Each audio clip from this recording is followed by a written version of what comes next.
السلام علیکم ناظرین، کیسے ہیں آپ سب لوگ؟ امید کرتا ہوں سب ٹھیک ہوں گے، خوش ہوں گے، خیر وافیت سے ہوں گے۔ آج جو ہم آپ کو یہ وظیفہ بتانے جا رہے ہیں اس کا بہت ہی فائدہ ہے۔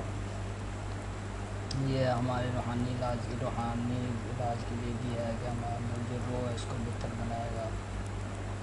تو اس کا ایک خصوصی طور پر فائدہ یہ ہے، اگر ہم یہ رات کو وظیفہ کر کر رات کو سوئیں گے تو انشاءاللہ، اور ہم جو نیت کر کر سوئیں گے صبح، مطلب کہ ہمیں اتنے بجے اٹھ کے تہجد پڑھنی ہے یا یہ نماز پڑھنی ہے، تو نماز کی نیت کر کے سوئیں گے تو انشاءاللہ ہماری جو مکمل ہوگی۔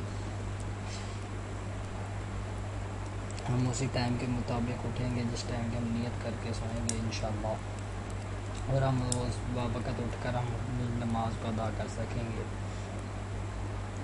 تو آپ نے رات کو سونے سے پہلے 3 مرتبہ درود ابراہیمی پڑھ لینا ہے۔ درود پاک جو ہوتا ہے ہمارا نماز والا، وہ پڑھ لینا ہے۔ اس کے بعد تعوذ تسمیہ پڑھ لینی ہے، یعنی اعوذ باللہ من الشیطان الرجیم بسم اللہ الرحمن الرحیم، یہ پڑھ لینا ہے۔ اس کے بعد آپ نے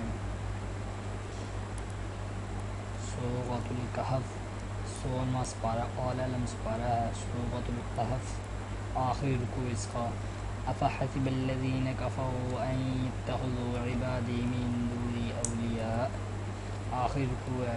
9 آیات کے لیے بنتی ہیں، آیت نمبر 101 سے لے کے 110 تک۔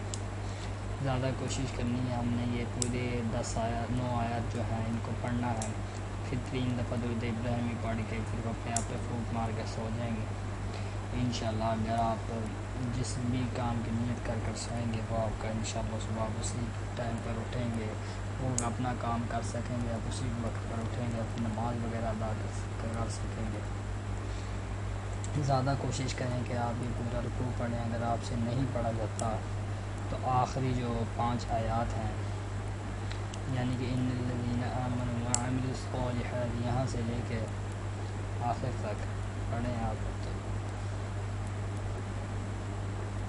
انشاءاللہ آپ کا کام ہو جائے گا۔ آپ جو بھی فجر ٹائم آپ کرتے ہیں یا تہجد ٹائم آپ کرتے ہیں کہ میں اس ٹائم اٹھوں اور اپنی نماز ادا کروں، تو آپ انشاءاللہ اسی وقت پر اٹھیں گے۔